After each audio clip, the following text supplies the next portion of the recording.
Hello friends, কি খবৰ আপোনালোকৰ? আশা কৰিছোঁ আপোনালোক সকলো ভালে কুশলে আছে।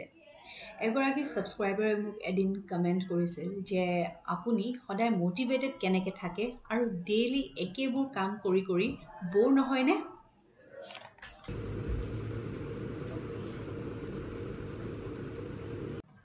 মোৰ আচলতে এই বিষয়ে কোনো ধৰণৰ বিশেষ আনসাৰ নাই যদিও আজি ভাবিলোঁ মনৰ কথা কিছুমান আপোনালোকৰ লগত শ্বেয়াৰ কৰোঁ।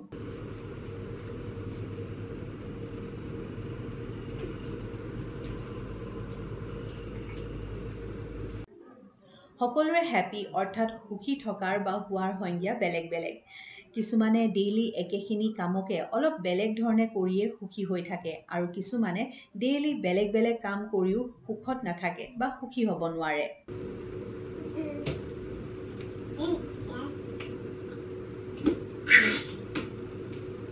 মোৰ কাৰণে সুখ মই নিজে কাঢ়ি আনিব পাৰোঁ আৰু ঠিক তেনেকৈ দুখো নিজে আনিব পাৰোঁ। দিনটোৰ দৈনন্দিন কামবোৰ মনটো ফূৰ্তিত থাকি কৰিব পাৰোঁ নে কপালখন কুচাই মনটো বেয়া কৰি কৰোঁ, এইটো মোৰ ওপৰতেই কথা।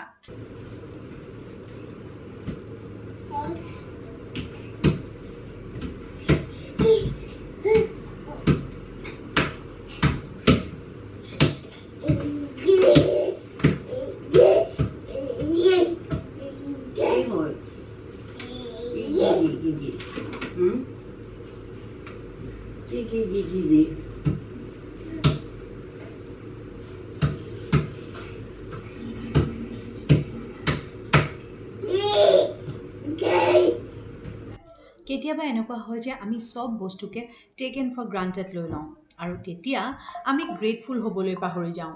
আমাৰ আশে পাশে আচলতে ইমান সৰু সুৰা বস্তু আছে যে আমি যদি ভালকৈ চাওঁ এইবোৰ বস্তু নাথাকিলে আমাৰ দিনটো আগবাঢ়ি নিয়াত বহুত অসুবিধা হ'ব, কিন্তু আমি এইবোৰ বস্তু আওকাণ কৰোঁ। গতিকে 1 মিনিট ৰৈ সেই সৰু বস্তুবোৰক অলপমান এপ্ৰিচিয়েট কৰিবলৈ শিকিব লাগে।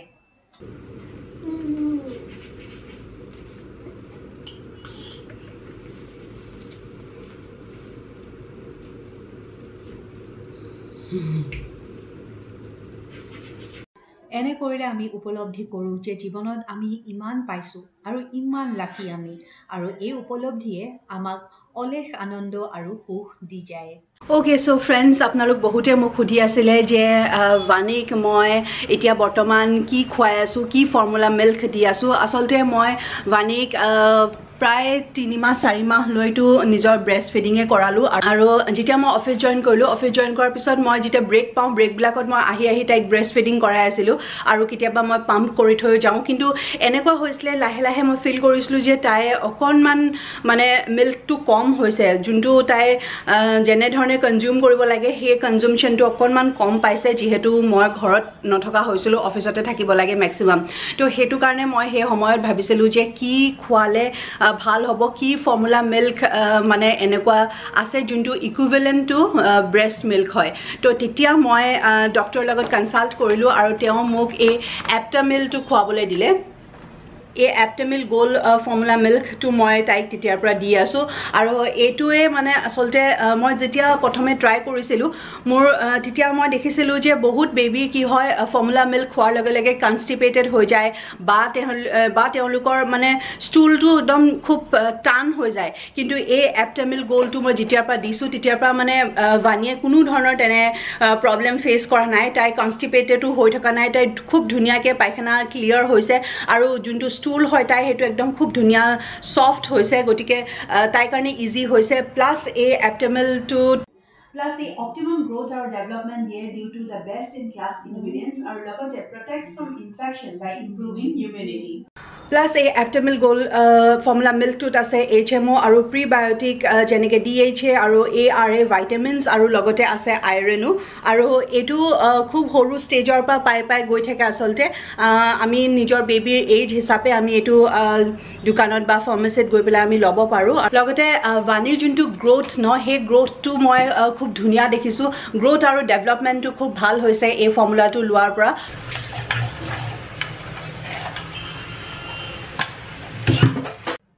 আপোনালোকে যদি মোৰ আগৰ ভিডিঅ'কেইটা চাইছে তেতিয়াহ'লে গম পাইছে যে এতিয়া হাঁহি আৰু জয় বৰ্তমান ডিব্ৰুগড়ত আছেগৈ। গতিকে ঘৰত কেৱল বাণী, লিণ্ডা আৰু মইহে আছোঁ। এয়া মই পাকঘৰত সোমালোঁ ৰাতিপুৱা ব্ৰেকফাষ্টৰ কাৰণে ৰুটি বনাওঁ বুলিয়ে ভাবিছোঁ। এইখিনিতে মনত এটা কথা আহিছে যে যেতিয়া জয়, হাঁহি সকলোবোৰ থাকে তেতিয়া ৰাতিপুৱাৰ সময়টো কেনেকুৱা এটা হাছল লাইফ বা বিজি লাইফ হৈ থাকে। চিঞৰ বাখৰ কথা বতৰাই ৰাতিপুৱাটো একদম এটা গুমগুমীয়া পৰিৱেশ হৈ থাকে। কেতিয়াবা সেই সময়ত সেইটো পৰিৱেশ ভাল নালাগিব পাৰে, কিন্তু আজি অনুভৱ হৈছে যে সেই পৰিৱেশটোৰো এটা নিজা মাদকতা আছে, এটা মজা আছে। হাঁহিৰ মাতষাৰ, তাইৰ খিলখিলীয়া হাঁহিটো, এই সকলোবোৰ মই আজি বহুত মিছ কৰিছোঁ। সেইকাৰণে কৈছোঁ, আমি যেতিয়া যি পাওঁ তাকে লৈ সদায় গ্ৰেটফুল হ'ব লাগে, আৰু তাতোতকৈ বেছি ইম্পৰ্টেণ্ট কথা, আমি ছেটিছফাই হ'ব লাগে। ছেটিছফেকশ্যন মানে মই এইটো ক'ব বিচৰা নাই যে আমি আগবাঢ়িব নালাগে, আমি সপোন দেখিব নালাগে, কিবা এটা ভাল কৰিবলৈ বা উচ্চ আকাংক্ষী হ'ব নালাগে, কিন্তু যিটো মুহূৰ্তত যি পাইছোঁ তাক লৈ সন্তোষো হ'ব লাগে।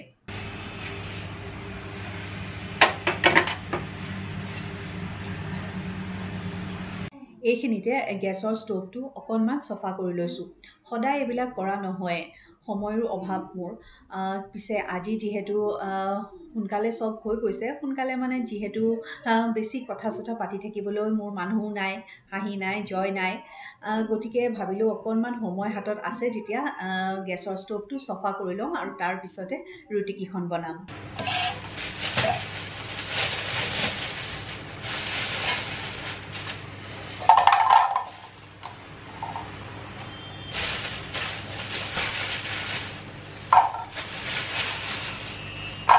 এগৰাকী মাতৃৰ লগতে চাকৰিয়াল মহিলা হিচাপে মোৰ ঘৰখনত বহুত কাম ওলায়। ইয়াৰ বেছিভাগ নকৰিলেই নহয় আৰু কিছুমান নকৰিলেও চলি যায়। পিছে অভ্যাস হৈ যোৱাৰ বাবে সেইবোৰ কামো কৰিয়ে পাওঁ। কিন্তু কি জানেনে, আমি কিছুমান কাম নকৰোঁ বুলিও এৰিব লাগে, নহ'লে কৰিবলগীয়া কামটোও কৰিবলৈ মন নোযোৱা হৈ যায়। কাৰণ আগতে কোৱাৰ দৰে আমি চব কামেই কৰিবলৈ যাওঁ। যোনটো কাম পিছত কৰিলেও হয় সেইটো কাম পিছত কৰিবলৈ শিকিব লাগে। ঠিক যেনেদৰে চব মানুহক য়েছ নক'লেও হয়, আমি ন' ক'বলৈও শিকিব লাগে। हाही लोग सो रहा है बोला, उसके बाद वो लोग जाएगा जय का घर। कितना बजे तो अभी कहाँ है वो लोग घर में, मेरा घर में सो रहा है।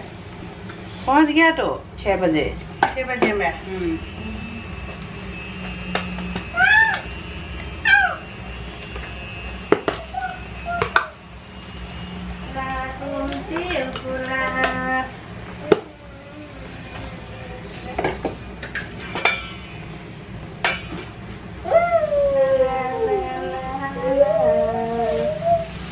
ये लाएगा आज तो इतना ठंडा ठंडा है, लेकिन अभी तो ठंडा महीना नहीं है। ठंडा महीना तो नहीं है। थोड़ा सा गर्म पानी देगा बोटी में ना।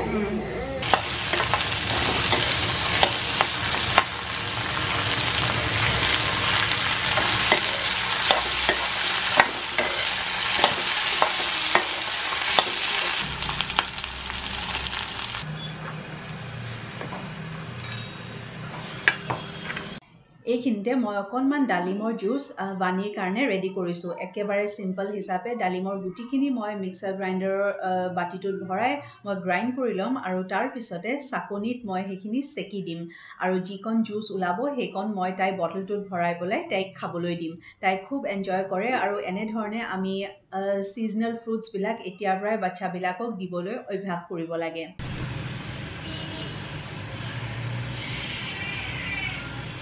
ইতিমধ্যে আটাখিনি মাৰি থোৱা ভালেমান সময় হ'ল, গতিকে মই এতিয়া ৰুটিখিনি বেলি ল'ম আৰু একেবাৰে বনাই ল'ম, আৰু তাৰ পিছতে পাকঘৰৰ পৰা মোৰ আজৰি আৰু।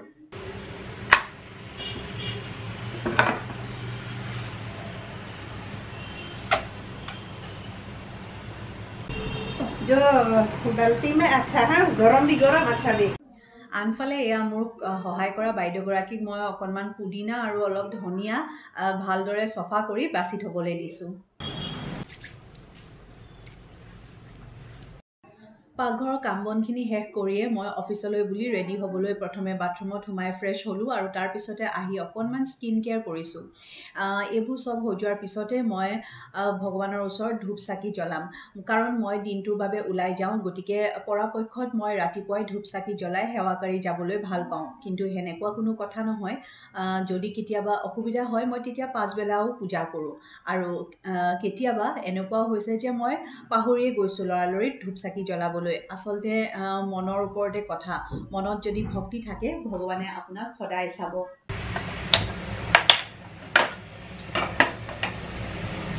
ৰ'ব, পাকঘৰৰ কাম শেষ হ'ল বুলি ভাবিছে নেকি? এতিয়াও হোৱা নাই। এয়া চাওক, কাপোৰ কানি পিন্ধি ওলাই মেলি ল'লোঁ, পিছে পুনৰ পাকঘৰত আহি সোমালোঁ, কাৰণ এতিয়া ব্ৰেকফাষ্ট মই নিজেও কৰিব লাগিব, লগতে লিণ্ডাকো দিব লাগিব।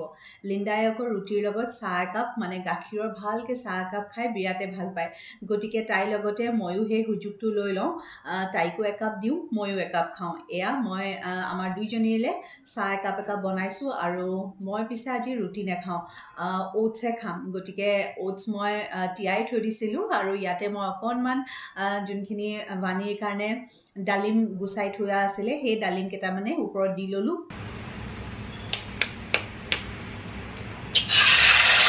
আৰু লগতে প্ৰটিনৰ বাবে মই নিজৰ বাবে এটা অমলেটো কৰি ল'লোঁ।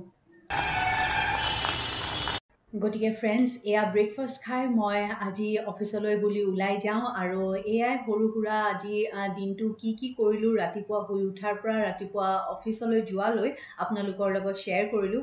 আশা কৰিছোঁ আপোনালোকে চাই ভাল পাইছে। পুনৰ লগ পাম অন্য এটা ভিডিঅ'ত, তেতিয়ালৈ হাঁহি থাকিব, ফূৰ্তিত থাকিব। Bye bye.